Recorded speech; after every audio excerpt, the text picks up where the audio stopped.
Buenas noches, la verdad que es un honor estar con ustedes. Vamos a hablar un poquito, vamos a recapitular este tema. Vamos a regresarlo desde el principio. Voy a buscar mis códigos a ver dónde me los pusieron. Permítanme un momento. Permítanme un momento.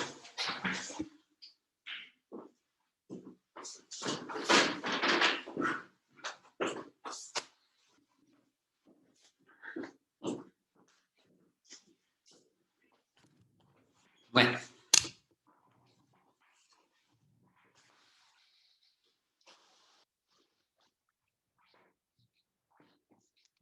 vamos a hablar un poquito esta noche del comerciante. Eso es lo que nos va a implicar el día de hoy, platicar sobre el comerciante. Bueno, pues ya veníamos anunciando la clase anterior, veníamos hablando un poco de este tema, lo tocamos un poquito, vamos a recapitularlo de nuevo para que tengamos la idea concreta, porque vamos a analizarlo desde el principio. Bueno, básicamente,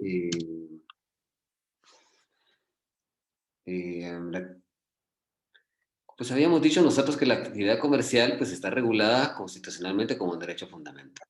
¿Qué quiere decir eso? Que es un derecho inherente a la persona humana, es un derecho que el ser humano tiene por el simple hecho de ser humano, ¿verdad?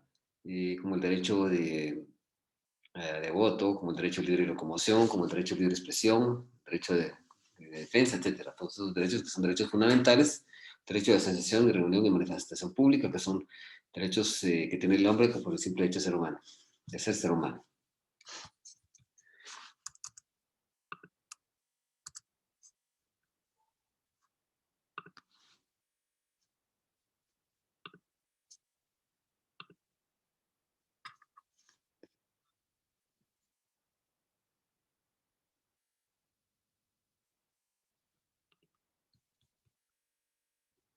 Bueno, vamos a seguir hablando de este tema. Les decía que ese derecho de desempeñar esa actividad comercial como un derecho humano, que está regulado en el bloque de constitucionalidad. Ya en la clase anterior habían visto ya cientos artículos respecto a este tema, que revisa este tema desde el bloque de constitucionalidad. Y le voy a pedir por favor a Mayro que me lea el artículo 39 del Código de la Constitución.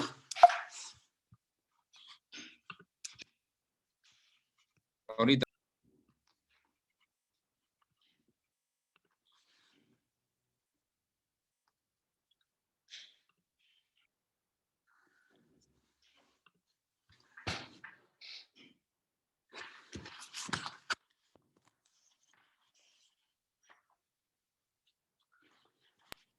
Artículo 39. ¿Ah? Propiedad privada. Se garantiza la propiedad privada como un derecho inherente a la persona humana.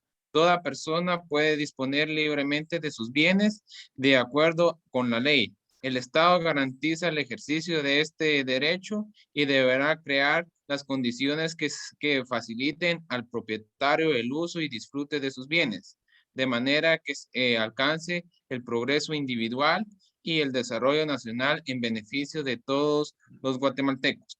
Bien.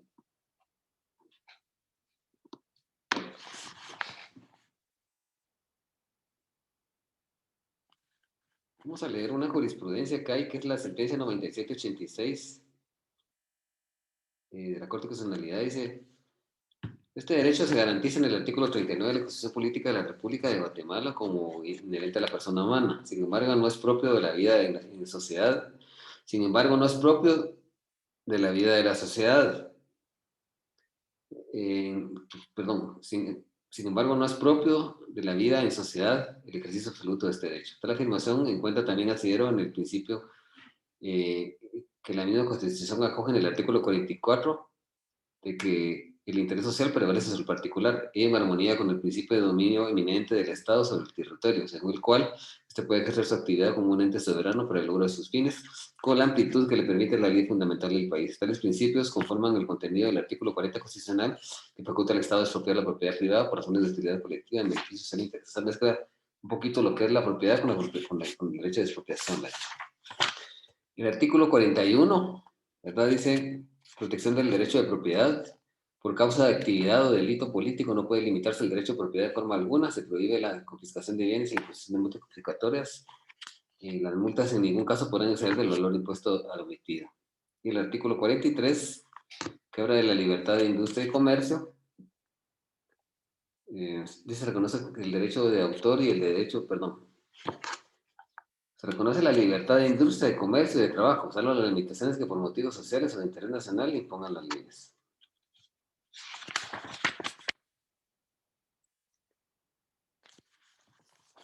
Mayra tiene por ahí el artículo 21 de la Convención Americana. Elic, Léalo, por favor. 21. Ujú.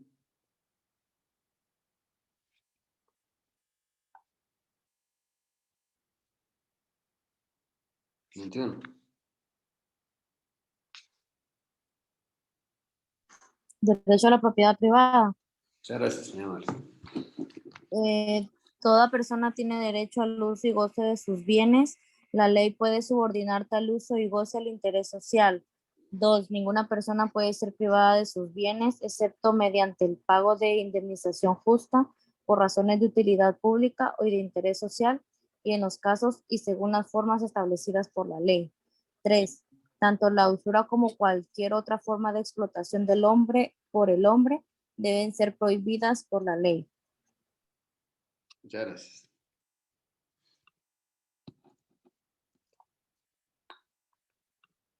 Voy a dejar aquí el... aquí está esto.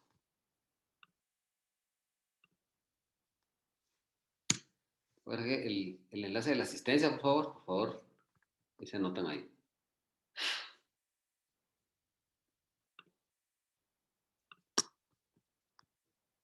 Bueno, vamos a seguir analizando este tema.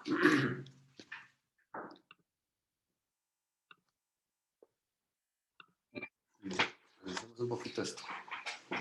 Vamos a hablar del comerciante individual. Nosotros podemos establecer que el comerciante individual es un ser humano que desempeña o que ejerce una actividad calificada como comercial en nombre propio y con fines de lucro.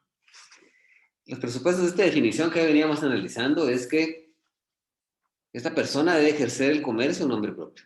Es decir, lo va a ejercer por sí mismo, no por interpósita persona. ¿Lo va a hacer con fines de lucro? Hacerlo con fines de lucro es, como lo habíamos explicado entre las características, el interés de lucro es, esta persona actúa con el objetivo de obtener una ganancia económica que aumente su patrimonio, es decir, que le provea utilidades. Y otra cuestión que es importante es que debe dedicarse a actividades que estén calificadas como mercantiles.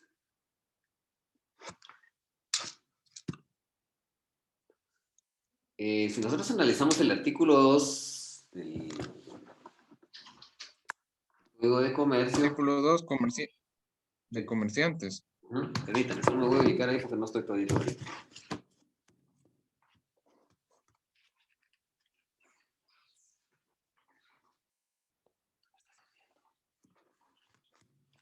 Dice artículo 2, comerciantes. Son comerciantes quienes ejercen en nombre propio y con fines... Léalo usted, por favor, Mayra. Son comerciantes quienes ejercen en nombre propio y con fines de lucro cualesquiera actividades que se refieren a lo siguiente. 1. La industria dirigida a la producción o transformación de bienes y a la prestación de servicios. 2. La intermediación en la circulación de bienes y la prestación de servicios. 3. La banca, seguros y fianzas. 4. Las auxiliares de las anteriores. Bueno, vamos a explicar esto. Ya habíamos hecho una crítica a este artículo en la clase anterior donde dijimos que desafortunadamente esto no responde realmente a la realidad actual, el comercio actual y sobre todo el comercio que está influenciado por la globalización económica. Cuando estamos hablando de la industria, estamos hablando de una actividad económica, de una actividad técnica, de una actividad realizada de forma técnica, de forma económica y sobre todo de forma mecanizada, automatizada, con el objetivo de transformar materias primas y convertirlas en productos, mercancías o servicios que vayan a satisfacer las necesidades de la población, ¿verdad? Eso podríamos entenderlo como una industria. Entonces hay industrias que se dirigen a la producción de bienes y otras que se dirigen a la transformación de bienes. Una producción de bienes podría ser, por ejemplo, cuando se produce, por ejemplo, un vehículo, se produce, por ejemplo, una motocicleta, se produce un libro, etcétera, ¿verdad? Y se produce jabón, alimentos y todo. Y hay otras que transforman bienes. Por ejemplo, cuando tenemos el ejemplo del caucho, ¿verdad? O de que se transforma en neumáticos de vehículos, o la celulosa que se transforma en papel, podríamos... Y tenemos otras industrias también de servicios, como la industria hotelera, ¿verdad? La industria hotelera, la industria de electrificación, la industria aeronáutica, que prestan servicios de transporte, de electrificación, etcétera, ¿verdad? Estamos hablando de la intermediación también. El número 2 dice la intermediación en la circulación de bienes y la prestación de servicios. Es la persona que va a ser un intermediario entre el que produce un bien para distribuirlo al público o el que produce un servicio, ¿verdad?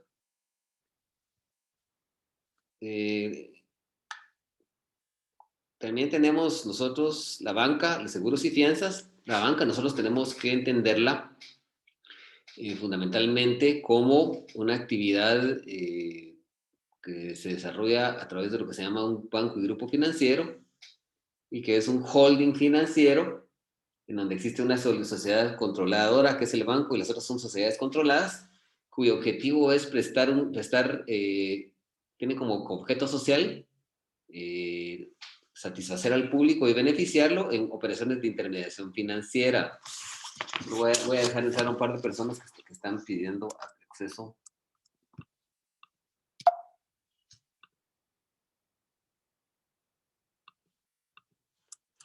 Un par de personas que me están pidiendo acceso.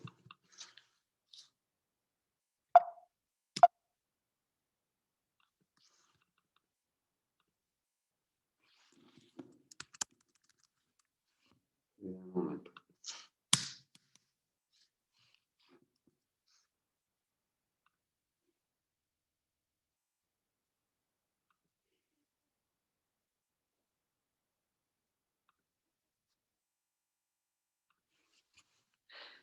Voy a dejar otra vez por aquí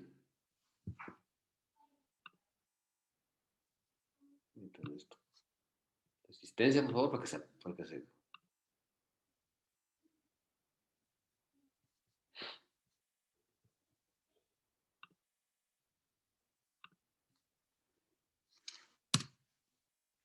Está la asistencia, por favor. Bueno.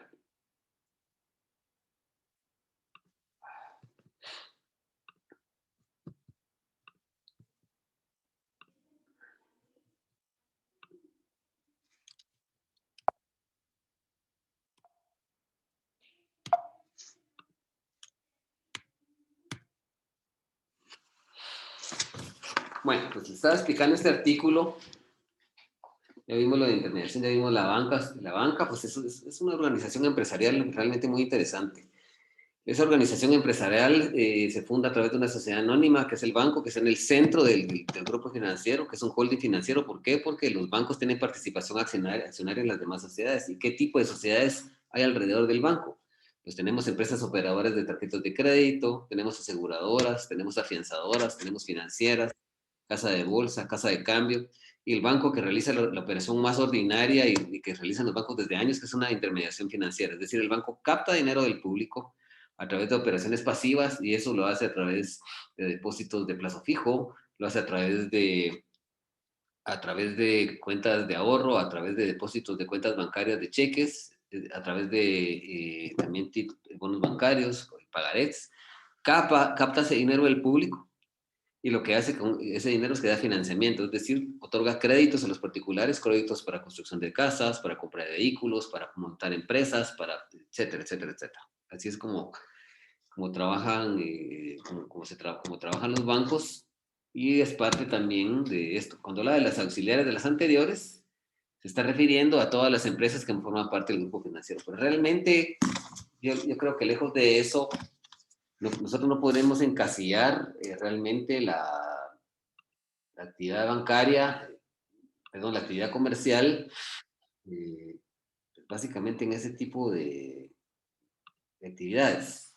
La actividad comercial hoy en día es mucho más masiva, mucho más responde realmente a la globalización y responde fundamentalmente si hablamos local de Guatemala, hablamos que responde a una serie de actividades que no están ahí. El comercio por internet, por ejemplo, el comercio a través de la red, ¿verdad? De forma masiva. La industria turística también es importante, está dentro del artículo este, pero realmente el comercio innovador que se realiza a través de la red, eso no está ahí. La globalización económica, ese tipo de cosas de las que hemos venido hablando, no está ahí, realmente no responde ese artículo realmente a la realidad actual, comercial de Guatemala. Entonces, pues son presupuestos de esa definición, el ejercer el comercio en nombre propio, porque eso es algo fundamental, el comerciante que lo va a ejercer tiene que ejercerlo en nombre propio, ¿verdad? Es decir, la persona por sí mismo tiene que explotar esa actividad comercial. Tiene que hacer con fines de lucro, ¿verdad? Con el objeto de obtener una ganancia, con el objeto de tener un beneficio económico, de tener utilidades, ganancias. Y, lógicamente, que tener que realizar actividades que son calificadas como comerciales o mercantiles por una ley mercantil. Bueno, ¿qué requisitos se necesita para ser comerciante individual? Pues básicamente, las personas individuales que conforme al Código Civil tienen capacidad para contratar y obligarse, tienen que tener capacidad para contratar y obligarse. ¿Sí? Por favor, analicemos el artículo 6 del Código de Comercio. Este artículo dice lo siguiente.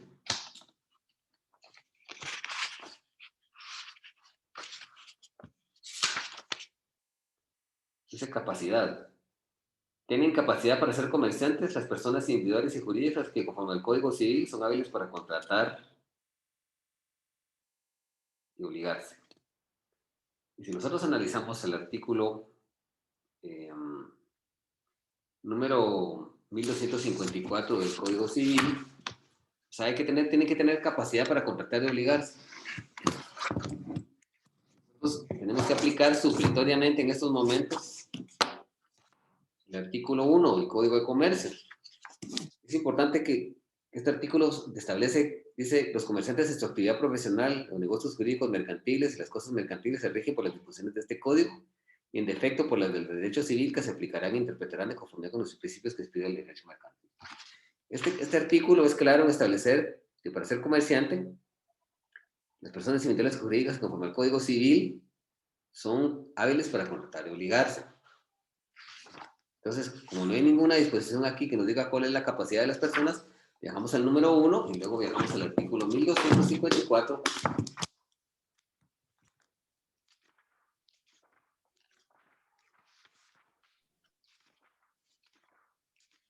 Toda persona es legalmente capaz para hacer declaración de voluntad en un negocio jurídico, salvo aquellas a quienes la ley declare específicamente incapaces. Muy bien. Ahora, por favor, leamos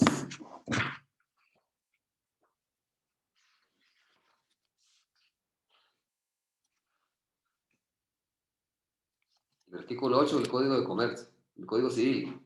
A ver, bueno, lo voy a leer yo si quieren. Dice, capacidad. La capacidad para el ejercicio de los derechos civiles se adquiere con la mayoría de edad. Dice, son mayores los que han cumplido 18 años. Los menores que han cumplido 14 años son capaces para algunos actos determinados por la ley. Y el artículo 9 dice, incapacidad, dice. Los mayores de edad que adolecen de enfermedad mental que los priva del discernimiento deben ser declarados en estado de interdicción. Pueden asimismo ser declarados en estado de interdicción las personas que por abuso de bebidas alcohólicas o de estupefacientes se exponen a ellas mismas o exponen a sus familias a graves procesos económicos. Dice, la declaratoria de interdicción produce desde la fecha en que sea establecida, en sentencia firme, incapacidad absoluta de la persona por el ejercicio de sus derechos.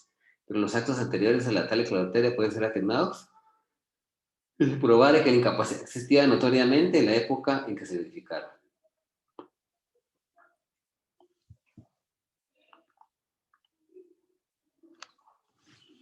Y vamos a leer también el artículo 7 del Código de Comercio. Eso lo vamos a leer después. Creo que tenemos algo con relación a eso aquí. Vamos a ver. Bueno, entonces, en resumidas cuentas, el espíritu de toda esta normativa es que para que una persona pueda ejercer el comercio tiene que tener capacidad de ejercicio, ¿sí? Tiene que ejercer sus derechos y obligaciones por sí mismo, porque si esa persona es incapaz, pues no puede. A menos que sus representantes legales pidan autorización judicial para poder lograrlo, ¿verdad? Salvo que eso suceda. Salvo que eso suceda.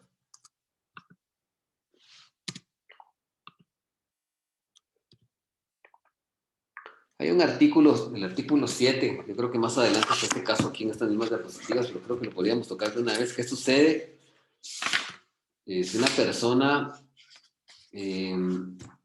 propietario de una empresa mercantil, titular de una empresa mercantil, es declarado en estado de interdicción o se le hereda a una persona que es interdicto? El artículo 7 establece, dice, cuando un incapaz adquiera por herencia o donación una empresa mercantil o cuando se declare en interdicción a un comerciante individual, el juez decidirá con el informe de un experto si la negociación ha de continuar o liquidarse y en qué forma, a no ser que el causante hubiera dispuesto algo sobre ello, en cuyo caso respetará la voluntad en cuanto no ofrezca grave inconveniente a juicio del juez.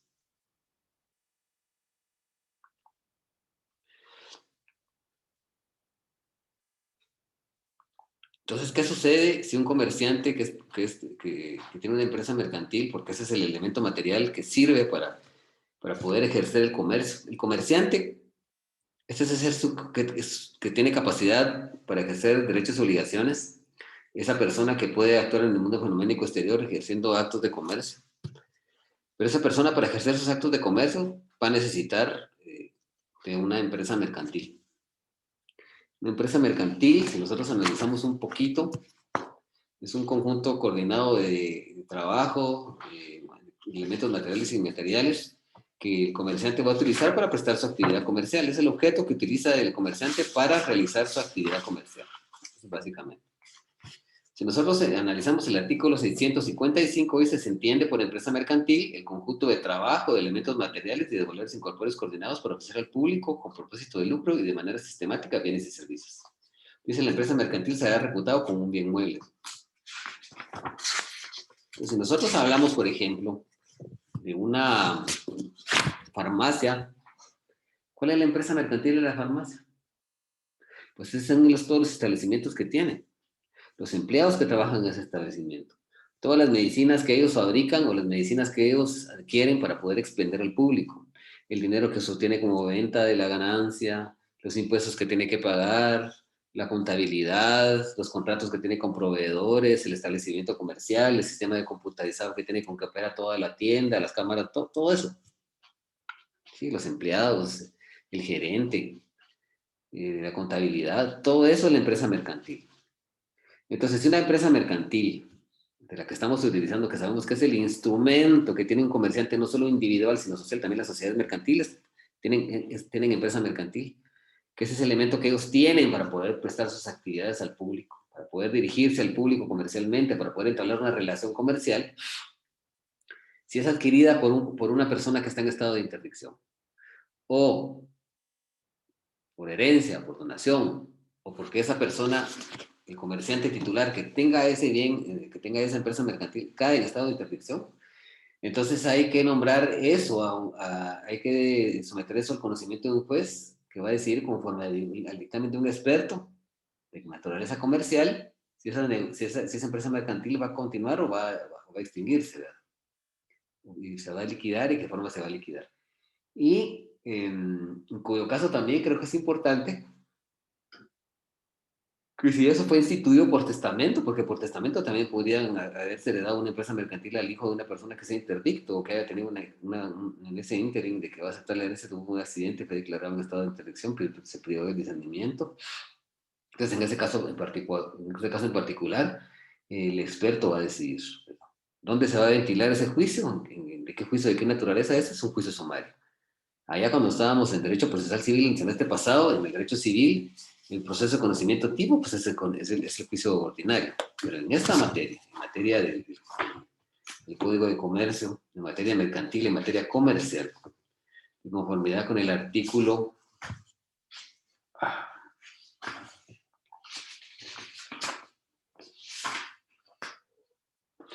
conformidad con el artículo 1039 del Código de Comercio, Ajá. el proceso de conocimiento tipo es el juicio sumario. Y ese artículo establece, dice, a menos que se estipule lo contrario en este código, todas las acciones a que dé lugar a su aplicación se ventilarán en juicio sumario, salvo que las partes hayan convenido someter sus diferencias a arbitraje, dice, en cuyo caso prevalecerá el acuerdo arbitral sobre cualquier proceso o vía judicial señalada específicamente en este código o en otra ley de naturaleza mercantil. En los juicios de valor indeterminado y aquellos cuya cuantía exceda la cantidad de 400,000 quetzales, procederá el recurso de casación en los términos establecidos en el Código Procesal Civil y Mercantil. En materia mercantil son título ejecutivo, las copias legalizadas de actos de protocolación de protestos, de documentos mercantiles y bancarios, o los propios documentos si no fueren legalmente necesario el protesto. Cualquier controversia relativa a títulos ejecutivos se resolverá en concordancia con lo estipulado en el Código Procesal Civil y Mercantil. No sé si tienen alguna duda en cuanto a ese respecto.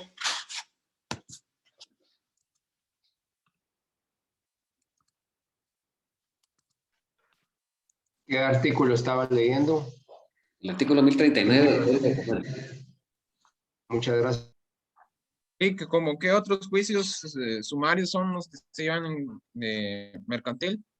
Pues hay un montón, la verdad que ponernos ahorita hay varios. Una nulidad de un negocio jurídico mercantil tendría que ser la belleza del juicio sumario. Hay excepciones. Por ejemplo, la impugnación a los acuerdos de sociedades mercantiles, a los acuerdos otorgados por los socios en el órgano de soberanía de una sociedad mercantil, ya sea en una asamblea, si es una sociedad accionada o una junta, pues eso se va a ventilar en la vía del juicio ordinario. Y todo lo que son en materia de derechos de autor, derechos conexos, se va a dilucidar en la vía del juicio oral. Pero la mayoría de juicios, un proceso, un enriquecimiento sin causa, por ejemplo, se tendría que ventilarse en la vía del juicio sumario, ¿verdad? Son varios. Y la verdad que si nos ponemos a buscar procesos de conocimiento, realmente son bastantes, son muchos. No podríamos nosotros realmente establecer una gran cantidad, porque no terminaríamos en esta tarde completa de poder detallarlos, ¿verdad? Pero cuando hay un derecho controvertido en materia mercantil, se va a dilucidar a través del juicio sumario. Así que es el juicio de conocimiento tipo, ¿verdad? En materia mercantil, en materia civil, es el juicio ordinario, ¿verdad? Vamos a ver por aquí, vamos a ver. Voy a dejar por aquí el listado de asistencia para los compañeros que ya no entraron tarde. Vamos a seguir platicando de este tema. Ya más adelante nosotros vamos a entrar a desarrollar lo que es la empresa mercantil, no se preocupen, ¿verdad? Hoy teníamos que explicarla así, pues un poquito someramente, ¿verdad?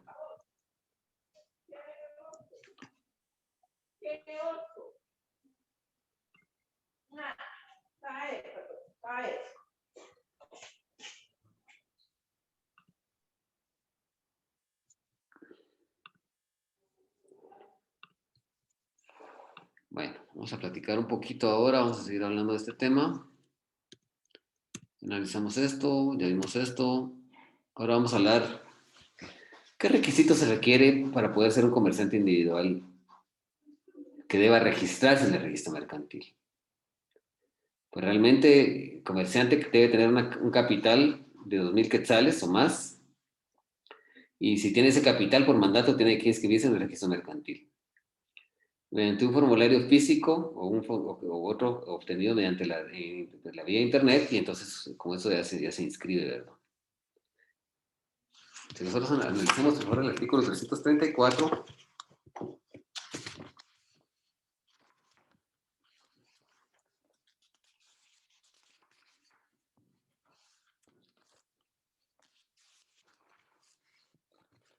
es obligatoria la inscripción en el registro mercantil jurisdiccional, dice, a los comerciantes individuales que tengan un capital de 2,000 quetzales. Eso es lo que nos interesa de ese artículo. No vamos a analizar más porque son otro tipo de inscripciones que deben haber ahí que por el momento no son trascendentales.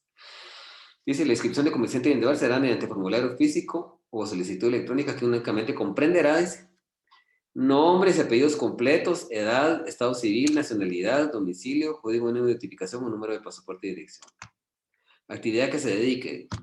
Dice, régimen económico de su matrimonio, si fuera casado o unido de hecho, o sea, si es por comunidad ganancial, separación absoluta o comunidad absoluta de bienes.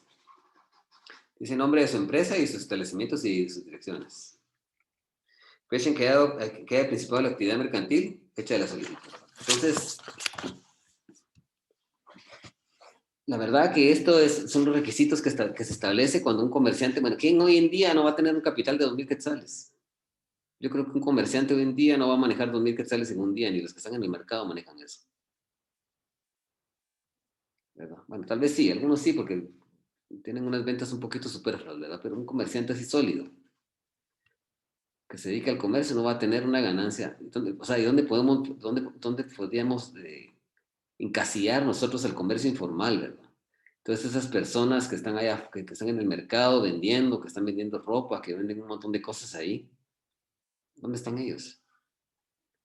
Lógicamente que la mayoría prefiere no tener un local comercial para el expendio de sus productos, porque al tener un local para el expendio de sus productos, entonces ya la SAT ya se quiere que pagar impuestos y un montón de cosas, y tiene que pagar la patente, llenar los requisitos de este artículo 335, escribirse y entonces comenzar a tributar. Entonces por eso es que hay mucho comerciante informal en Guatemala, bastante, ¿verdad? Porque esos requisitos lo que hace es que él tribute, y a la gente lo que menos quiere es tributarle al Estado.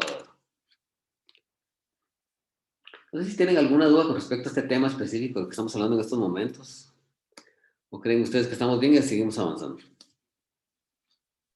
¿Estamos bien, Lick? Ok.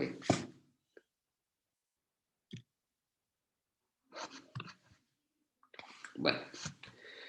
Los comerciantes extranjeros también pueden ejercer la actividad comercial en Guatemala, ¿verdad? Cualquier comerciante de cualquier país, italianos, los centroamericanos, los mexicanos, los argentinos, que quiera venir de Guatemala. Ustedes van a la Antigua, por ejemplo, y miran muchos restaurantes italianos, restaurantes hasta españoles, de norteamericanos, de argentinos. Lo que menos se mira son mexicanos. Se miran muchos restaurantes de gente europea que se ha venido ahí, que le ha fascinado el antiguo. También en la ciudad capital, también aquí tenemos algunos restaurantes de gente extranjera.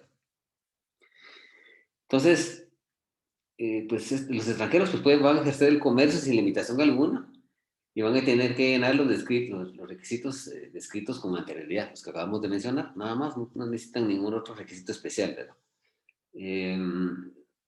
Las sociedades extranjeras pues necesitan algunos requisitos particulares que ya nosotros ampliaremos y desarrollaremos al momento que nosotros analicemos ese tipo de sociedades. Entonces, esos son los requisitos que se requieren, los que analizamos anteriormente. No se requieren requisitos especiales para ellos, requieren los mismos requisitos que los guatemaltecos, ¿verdad? Nosotros analizamos el artículo 8. Establece lo siguiente. Dice, comerciantes extranjeros. Los extranjeros podrán ejercer el comercio y representar a personas jurídicas cuando hayan obtenido su inscripción de conformidad con las disposiciones del presente código. En estos casos tendrán los mismos derechos y obligaciones que los guatemaltecos, salvo los casos determinados en leyes especiales. Hay un principio que es importante, y eso pues era el caso que habíamos analizado en el artículo 7, que eso se llama principio de conservación de la empresa.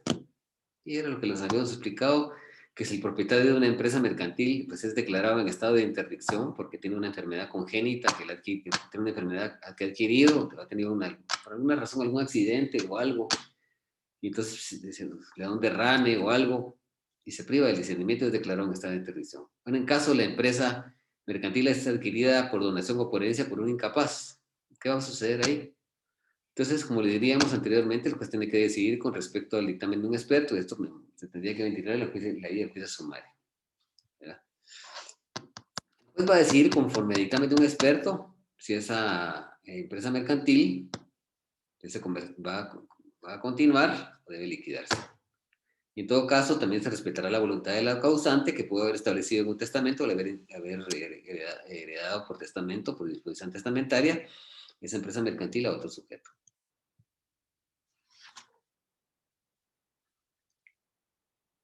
Bueno, vamos a hablar ahora del negocio mixto. El negocio mixto es aquel negocio, creo que habíamos hablado un poco del negocio mixto y el negocio mercantil pleno, pero el negocio mixto es en el que intervienen comerciantes y personas no comerciantes que es el artículo 5 del Código de Comercio. Si nosotros vamos, yo voy ahorita a un supermercado a comprar, al supermercado, voy a comprar varios productos en el supermercado, y salgo con mi bolsa llena, pues, ya de productos, de leche, de cereal, de huevos, etcétera, de abarrotes ahí. Entonces, yo, como yo soy un abogado, ¿verdad?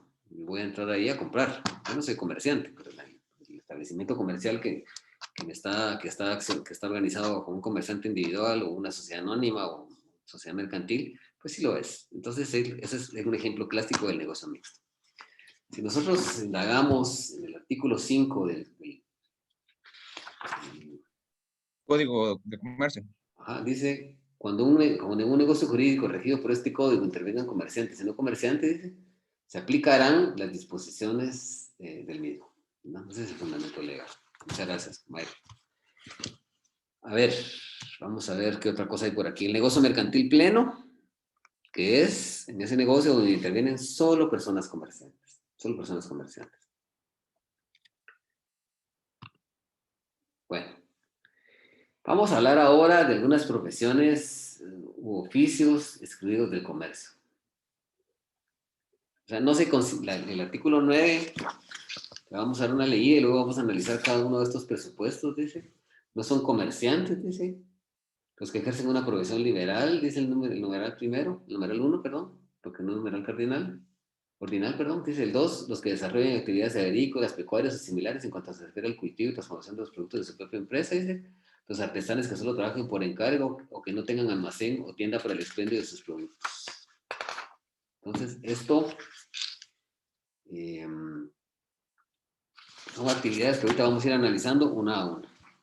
Bueno, disculpe, ¿alguien ya se anotó en la lista o tienen inconvenientes para anotarse en la lista? ¿Ustedes ya se anotaron?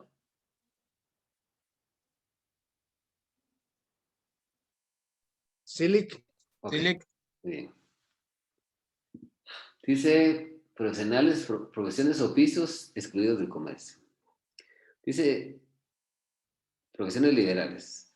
Las profesiones liberales pues, son las que van a ejercer las personas que ejercen, que han obtenido un grado o título académico de una universidad del país, que ostentan un grado académico, es decir, una licenciatura, una maestría, un doctorado, un postdoctorado que ahora hay, ¿sí?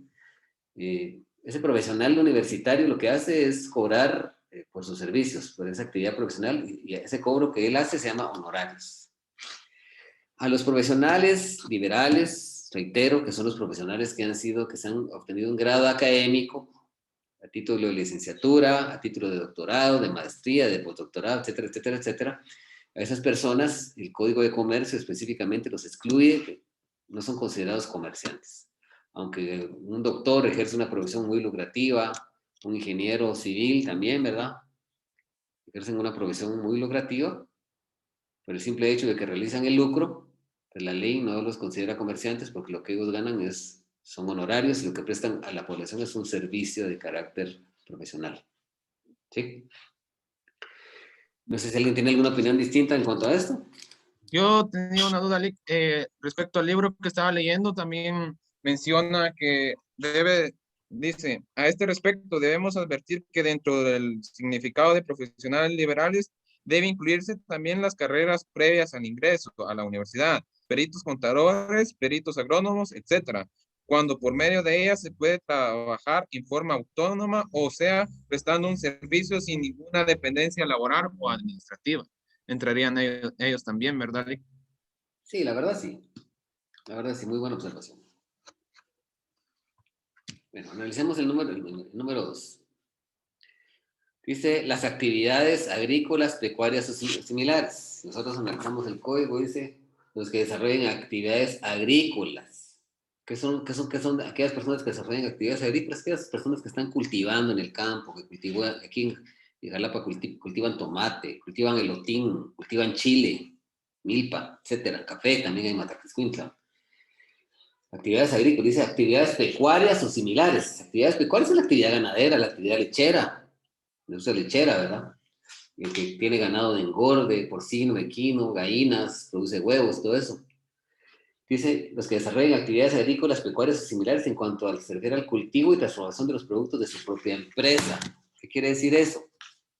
que esa persona que ejerce la agricultura, que ejerce la ganadería, pero que esos productos son para su consumo, que es para su propia empresa, que es para su propio consumo. Y si esta persona no comercializa ese producto a terceros, entonces no se considera comerciante. La persona que tiene vacas y todo ese queso y la leche que produce y es para su consumo propio y no se lo vende a otra persona, ya no es comerciante. ¿Sí? Entonces, para que se considere comerciante, esas personas, no podemos encasillar en que las personas que realizan actividades agrícolas, pecuarias o similares no sean comerciantes. Por supuesto que no lo son. Pero si esos sujetos ya comercializan esos productos, los enajenan a través de una actividad comercial a terceras personas que le van a vender el queso, la leche, le van a vender ganado, le van a vender el tomate, el elotín, el café, entonces ya son comerciantes, ahí ya son comerciantes. Antes que eso, no. Es, digamos, Lee, como el ejemplo que daba el libro que decía que si no es comerciante la persona que produciere panela, si esta es resultado de la caña que cultiva en su propiedad. Para ser comerciante tiene que comprar materia prima a otros agricultores. Pero a mí me surgió una duda. Digamos, si uno compra caña y también cultiva caña y esa la transforma en panela, ¿sería comerciante o No, no se tomaría como tiene que comerciante? vender falta un tercero. Ah, La condition sine qua non, el requisito es que se lo expenda a un tercero.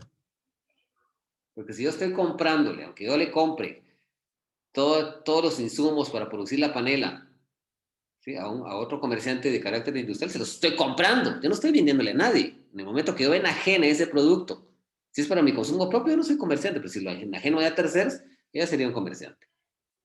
Yo pienso que la nota distintiva aquí es enajenar o comerciar a terceros. Mientras eso no suceda, no puede ser considerado comerciante. gracias, Lee. Dice, oh, ¿está de acuerdo con eso o qué es lo que dice el libro? No, estoy de acuerdo con eso. Esa era mi duda. Yo creo que usted debería poner atención a lo que yo digo aquí y compararlo con lo que dice su libro, como lo hicimos ahorita. Y si hay alguna duda, pues trasládenoslas porque eso es importante, ¿verdad? ¿Usted qué libro está leyendo? ¿Le llega a hablar o no? Así es. Muy bien, excelente. Si pueden adquirir ese libro, compañeros, es un muy buen libro. Dice, aquí hay otro, dice, los artesanos que solo trabajen por encargo o que no tengan almacén o tienda para el expendio de sus productos. Un almacén, una persona que, un artesano que trabaje, ¿qué es un artesano en primer lugar? ¿Cómo podemos definir a un artesano? Son personas que van a ejercer un oficio que es meramente mecánico, que es meramente manual, ¿sí? Hace objetos de uso doméstico, ¿verdad? Como ollas, como también huipiles, un montón de cosas que son para uso doméstico, ¿verdad? Estas personas están excluidas del comercio cuando están realizando estas actividades por encargo de otra persona, o sea, que no lo realizan de forma habitual y que no tienen expendio para sus productos. Pero si el sujeto que fabrica cinchos, que lo hace por encargo, que alguien le cargó un cincho con una hebilla de este tamaño y un sombrero, alguien se lo encargó, le digo, mira, yo sé que vos puedes hacer sombreros, haceme uno, haceme una hebilla aquí en mi cincho, que vamos a ir al jaripeo. Perfecto. Él no es comerciante, pero si él pone si pone un expendio, es decir, un establecimiento comercial, una tienda, y ya comienza a distribuirlo masivamente, entonces él ya es comerciante. Pero los artesanos están excluidos del comercio cuando ellos trabajen por encargo o que no tengan un almacén o expendio para sus productos.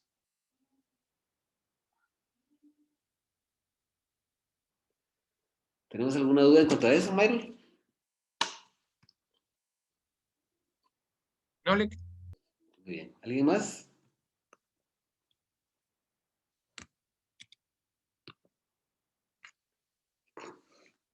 Bueno, las instituciones del Estado y entidades públicas, el Estado, sus dependencias y las entidades de la administración pública, ya sea centralizada, descentralizada, autónoma, no son considerados como comerciantes tampoco, pero pueden ejercer actividades comerciales sujetándose a las leyes especiales. Lógicamente, ¿cuál es la ley que va a regir las actividades de comercio de la contratación en las instituciones y entidades públicas en los órganos administrativos? A ver cuál es.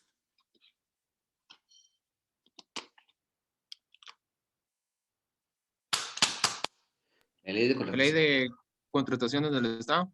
Muy bien.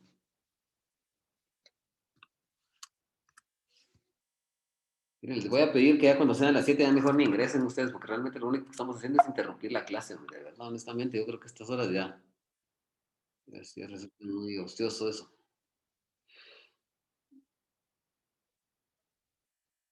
Bueno. Por favor, Mayro, léame el artículo 13. Artículo 13. Instituciones y entidades públicas. El Estado, sus entidades descentralizadas, autónomas o semiautónomas, las municipalidades y en general cualesquiera instituciones o entidades públicas no son comerciantes, pero pueden ejercer actividades comerciales, sujetándose a las disposiciones de este código, salvo lo ordenado en leyes especiales. Bien, perfecto.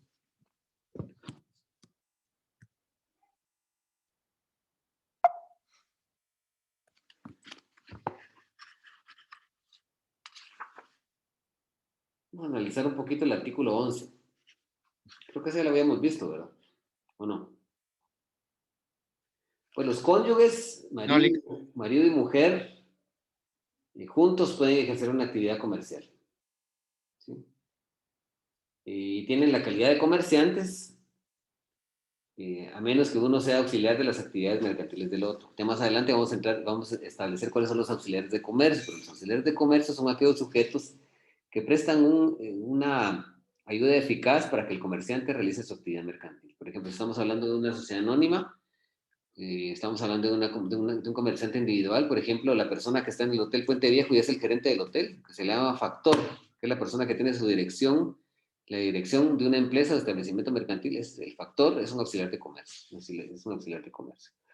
Los dependientes, las personas que se encuentran en los establecimientos comerciales, en una zapatería, en una farmacia, y que están ofreciendo, vendiendo los productos al público y muestran los zapatos, se los prueban, los dan para que el público se los pruebe, reciben el dinero. Entonces, si el esposo o la esposa es auxiliar de comercio del otro, entonces no se considera comerciante. Pero ellos pueden ejercer juntos una actividad comercial e inclusive hasta pueden fundar una sociedad mercantil.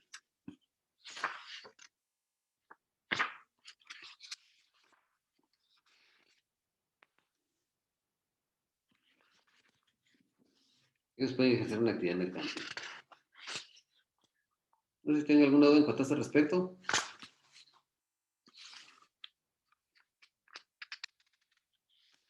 Más adelante vamos a definir lo que son las sociedades mercantiles. Ya nos va a tocar ese tema. Vamos a hablar ya de derecho societario. Es necesario que hablemos de las cosas mercantiles.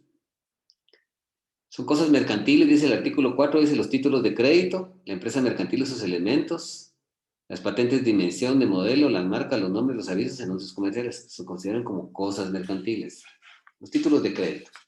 Los títulos de crédito son documentos que incorporan un derecho literal autónomo cuyo ejercicio o transferencia es imposible independientemente del título que se trate. Y ante eso, el artículo 385, los que nos lo regulan específicamente, eso lo vamos a analizar cuando estemos en Mercantil 2, pero dice títulos de crédito. El artículo 385. Son títulos de crédito, los documentos que incorporan un derecho literal y autónomo cuyo ejercicio de transferencia es imposible independientemente del título que se trate. Los títulos de crédito tienen calidad y normales. ¿Qué títulos de crédito podemos hablar? Podemos hablar del cheque, podemos hablar del pagaré, podemos hablar del vale, podemos hablar de la letra de cambio, por mencionar algunos. Esos son títulos de crédito y la ley mercantil, el Código de Comercio, los considera como cosas mercantiles, ¿sí? Vamos a encontrar nosotros una serie de títulos de crédito. Ya nosotros lo vamos a analizar en Mercantil 2, pero vale la pena hoy apuntalar de que son cosas mercantiles. Y cuando hablamos de la empresa mercantil, sus elementos, esa que acabamos de definir hace algunos momentos, que la definimos, si quieren la volvemos a buscar otra vez aquí. Es en el artículo 659, sí, ¿verdad? 656 dice, se entiende por empresa mercantil el conjunto de trabajo, elementos materiales y valores incorporados coordinados para ofrecer al público con propósito de lucro de manera sistemática bienes y servicios. Dice, escuchen otra vez, se entiende por empresa mercantil el conjunto de trabajo. Cuando estamos hablando de trabajo, estamos hablando de todas las relaciones laborales que hay, de elementos materiales, de establecimiento, los muebles, las computadoras, el dinero que se cobra, el dinero que se paga, las deudas, todo eso. Dice los valores incorpóreos. Cuando estamos hablando de valores incorpóreos condenados son los derechos de autor, ¿verdad? El derecho de aviamiento, que es la fama mercantil. ¿Saben ustedes cuál es la fama mercantil? El hecho de la afluencia de clientes que, por ejemplo, tiene las farmacias Medina, ¿verdad? Que es un comerciante de muchos años en Jalapa. Ese es el derecho de aviamiento, es un derecho de carácter incorpóreo. Y los derechos de autor, que donde ellos registraron perdón, el derecho marcario, donde ellos registraron su marca y sus señales de propaganda, también son valores incorpóreos. Eso se hace para ofrecer al público y con propósito de lucro, bienes y servicios. Entonces, la empresa mercantil y sus elementos también es considerada, lógicamente, como una, como una cosa mercantil. De ahí dice las patentes de invención y de modelo, dice las marcas, los nombres y los avisos en usos comerciales. Entonces son distintivos, ¿verdad? Las patentes de invención, aquella persona que, por ejemplo, inventó el celular, ¿verdad? Su patente de invención, una persona que invente ahorita una silla que huele, por poner ejemplos burdos, ¿verdad? También tendrá una patente que lo acredita como inventor de ese producto, ¿verdad? Una patente de modelo, ¿verdad? Por ejemplo, los modelos de utilidad, que son, por ejemplo, los que se utilizan para poder para fabricar puertas prefabricadas, para que tengan ese tamaño las puertas prefabricadas. Aquellos moldes que se utilizan para fabricar, para crear las botellas de la Coca-Cola, o los que se utilizan para fabricar llantas, esos son patentes de modelo. Las marcas, ¿verdad? Por ejemplo, la marca, por ejemplo, La Torre, o la marca, por ejemplo, Apple, o la marca Pepsi, esos son también cosas mercantiles. Los nombres, el comerciante social también, aparte de su denominación social, puede utilizar un nombre comercial, por ejemplo, el nombre Ban Rural, o por ejemplo, el nombre Max, ¿verdad? O Distelsa, son Torres, son nombres comerciales que también son cosas mercantiles, por decir entre algunas y otras cosas. Los anuncios, los anuncios comerciales, que son esos que miramos en las calles, las pancartas, donde obran los logos de los comerciantes y todo eso, pues son cosas realmente mercantiles. El artículo 1 es importante, no lo habíamos leído, ¿verdad? Creo que lo leímos una vez, pero vale la pena, importantísimo, establecer que es el fundamento de la actividad comercial en Guatemala. Dice, los comerciantes en su actividad profesional, dice, los negocios jurídicos mercantiles y las cosas mercantiles se regirán por las disposiciones de este código y, en su defecto, por las del derecho civil, que se aplicarán e interpretarán de conformidad con los principios que expide el derecho mercantil. Si nosotros tenemos alguna normativa aquí que escape y que no nos permita aplicar el imperio del Código de Comercio, y tendríamos que aplicar el derecho civil, el Código Civil, pero eso lo vamos a hacer de conformidad con los principios del derecho mercantil. ¿Cuáles son nuestros principios? Ya los aprendimos: la verdad sabida, la verdad, intención de lucro, toda prestación se pone onerosa. Ante la duda deben favorecerse las soluciones cada vez más expeditas de la circulación. Los principios del derecho mercantil, básicamente es.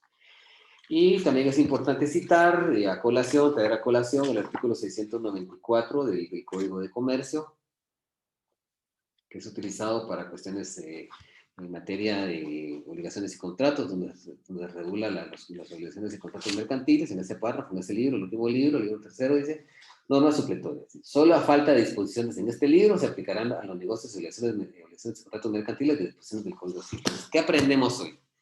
Que el derecho civil tiene un derecho supletorio, que es el derecho civil. ¿Qué sucede? ¿Qué va a suceder con eso? Cuando la normativa del Código de Comercio, cuando el ordenamiento jurídico mercantil, los preceptos legales, los artículos, por decirlo más coloquialmente, no pueden solventar alguna laguna de ley, tenemos que viajar al Código Civil. ¿Sí? ¿Cómo nosotros vamos a promover una nulidad de negocio jurídico? Si aquí en el Código de Comercio no se regula la nulidad de los negocios jurídicos mercantiles, pues aplicamos el 124, nos vamos al Código de Comercio y pedimos la nulidad absoluta. ¿Sí? Entonces, la norma supletoria es el Código Civil. No sé si tienen alguna duda.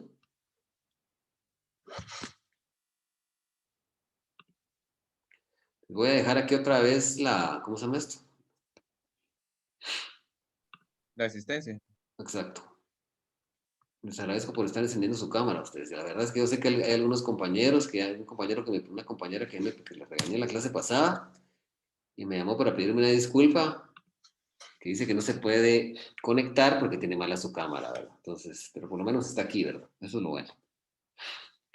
Entonces, por el momento creo que eso es todo. ¿Hay alguna duda? ¿Todo claro? A ver, Jennifer. ¿Alguna duda? ¿No? Ok. Ok, Yasmín. Myron. No, Lick. No, Lick. Katy. No, Orlando. Lick, por el momento no. Leslie Lima. Leslie. No, Lick. No. ¿Hay duda, Leslie? No hay, perfecto. No, Lick. Muchas gracias. Bueno, entonces mis amigos, vamos a terminar la grabación por acá. Ya les voy a estar subiendo en algunos segundos como usualmente lo hago para que tengan su material desde hoy, para que lo puedan estudiar, para que no vayan a decir que yo soy un obstáculo.